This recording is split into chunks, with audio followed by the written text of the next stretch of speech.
Bonjour, je suis Sandrine Vara, la présidente de la commission numérique du Conseil national des barreaux. Le Conseil national des barreaux, c'est la première des Legal Tech en France qui offre un ensemble de services numériques aux avocats et aux justiciables. C'est dans ce cadre que nous lançons le premier portail national en ligne des modes amiables de règlement des différends. Ce portail, il a pour but d'offrir aux justiciables des outils en ligne pour régler leurs différends de manière amiable en étant accompagnés par des avocats et de manière sécurisée. La première brique, la première fonctionnalité que nous mettons en ligne, c'est une plateforme de procédure participative qui va permettre aux avocats de proposer à leurs clients une procédure de manière totalement dématérialisée. Je vous propose de découvrir une démonstration faite par deux élus du Conseil national des barreaux, maître Jean-Luc Médina et maître Christophe Boré. Je suis maître Loza, avocat. J'ai un client locataire d'un bail commercial qui veut faire baisser le montant de son loyer à la valeur locative car il estime que son loyer est trop élevé. Je connais le nom de l'avocat du bailleur qui est maître Rougeau et plutôt que d'engager immédiatement une procédure de référé expertise pour faire nommer un expert judiciaire et de partir tout de suite en contentieux, je vais utiliser la procédure participative et surtout utiliser la plateforme de procédure participative qui est mise à notre disposition par le Conseil national des barreaux. Donc sur la plateforme e-barreau, je vais créer une procédure participative en ligne, nouvelle procédure participative, et comme le site me reconnaît en tant qu'avocat, je vais d'abord intégrer les informations concernant mon confrère Rougeau pour qu'il ait connaissance de l'ouverture de cette procédure participative. Donc je note Alain Rougeau, j'enregistre ces coordonnées qui doivent être préenregistrées théoriquement et je lui notifie. Et puis je vais noter les informations concernant mon propre client, le nom, le prénom et surtout son numéro de téléphone mobile car nous allons en avoir besoin. Une fois donc que j'ai une notification de la procédure participative qui est engagée par mon confrère, j'en reçois donc l'information, je me connecte également sur la plateforme et je renseigne à mon tour les coordonnées du client que je représente avec l'ensemble de son identité et surtout, je suis en charge de vérifier l'identité de mon client et c'est la raison pour laquelle, une fois que j'ai renseigné les champs qui sont mis à ma disposition, je dois télécharger la pièce d'identité que j'ai pu obtenir et qui me permet de vérifier que mon client est bien celui pour lequel j'interviens. Une fois que j'ai procédé à ces vérifications, je notifie également à mon tour que le dossier est complet et que toutes les informations ont été renseignées. Nous allons maintenant téléverser la convention de procédure participative que nous avons établie en commun et qui doit se retrouver également sur cette plateforme en ajoutant ce document, éventuellement ses annexes, sur la plateforme. Donc cette convention et ses annexes visent à déterminer ce sur quoi nous nous sommes entendus, la façon dont nous allons procéder ensemble.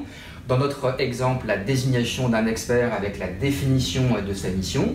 Et c'est ce que nous allons retrouver sur l'ensemble des documents téléchargés. Étant observé que si à un instant T de la procédure, un désaccord intervient, il me sera donc possible de mettre un terme de manière unilatérale à l'ensemble de la procédure participative. Donc chacun conserve la liberté de maîtriser la procédure et d'aller à son terme.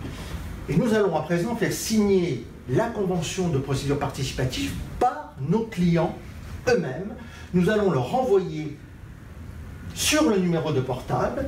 Ils vont recevoir un code sur le numéro de portable là où ils sont, pas forcément à leur bureau, à leur endroit professionnel. Et cela va leur permettre en 2 clics de signer et d'accepter la convention de procédure participative. Accepter, le certificat est signé.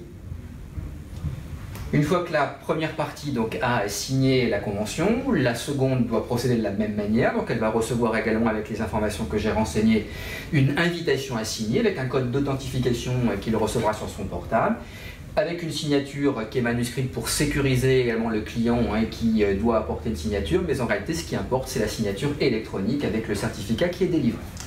Et donc c'est aux avocats maintenant de signer cette même convention de procédure participative. Je signe, maître Loza, je le notifie à Maître Rougeau, qui en fait de même, en sachant que notre signature à nous, elle est authentifiée grâce à la clé avec laquelle nous avons accès à la plateforme mise en ligne par le Conseil national des barreaux. Nous allons à présent, grâce à cette plateforme, intégrer l'ensemble des pièces du dossier. Cela peut être les plans, le bail, bien entendu, des rapports amiables, et le rapport d'expertise de l'expert que nous avons décidé de désigner en commun, qui sera également consultable sur cette plateforme et qui sera intégré.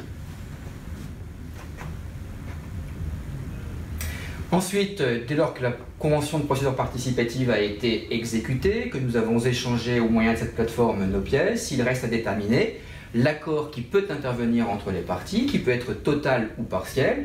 Donc nous téléversons également l'accord intervenu entre les parties, mais également ce qu'on appelle les prétentions des parties, à savoir l'expression de ce qui reste en désaccord et ce qui peut avoir vocation à donner lieu ensuite à une éventuelle procédure judiciaire pour aller au terme du contentieux opposant les parties.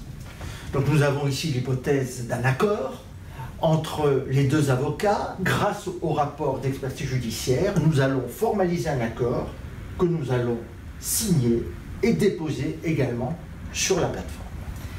Les clients sont invités bien sûr à signer l'ensemble de ces documents. Les avocats prennent également la main ensuite et signent de la même manière l'ensemble du récapitulatif des échanges intervenus, avec l'ensemble des documents qui sont signés et l'expression soit de leur accord. Dans notre exemple, on aurait pu télécharger un accord de renouvellement du bail, ou à l'inverse, l'expression de ce qui reste à trancher, de ce qui permettra de saisir le juge sur la base uniquement des prétentions qui n'ont pas été résolues sur le plan amiable grâce à la procédure participative.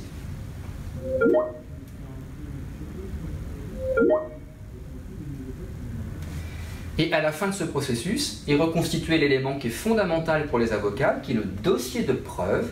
Ce dossier de preuve réunit l'ensemble des actes intervenus entre les parties et surtout permet de justifier de ce que l'ensemble de ces actes ont été signés par les parties et leurs avocats, ce qui permet aux avocats de pouvoir en justifier à l'égard d'une juridiction, lorsque notamment il y aura à saisir cette juridiction pour faire trancher les points qui restent en litige. Nous pourrons ainsi à tout moment justifier de la participation de nos clients à cette procédure et saisir le juge sur la base de ce qui reste uniquement à trancher.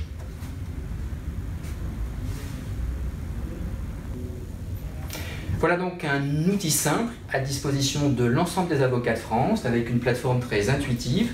On ne peut donc inviter l'ensemble des avocats à se saisir de cet outil prévu par le Code de procédure civile, dont on nous annonce d'ailleurs qu'il fera partie notamment de ces étapes obligatoires avant la saisine d'une juridiction. Il y a par le développement actuellement en cours pour associer cette plateforme de procédure participative à la plateforme en cours d'élaboration visant à dématérialiser le vague de procédure civile. Donc on pourra également rédiger la convention de procédure participative au moyen de cet outil, la télécharger, mais également en aval, lorsqu'il subsistera des points à régler en contentieux, eh bien nous pourrons également utiliser cette plateforme en lien avec e-barreau pour saisir d'un commun accord sur une requête conjointe le juge pour qu'il tranche les points qui n'auraient pas été réglés au moyen de la procédure participative. Nous avons donc à notre disposition aujourd'hui une plateforme dont nous devons nous approprier l'utilisation pour mettre en œuvre ces procédures participatives que seuls les avocats peuvent mettre en place.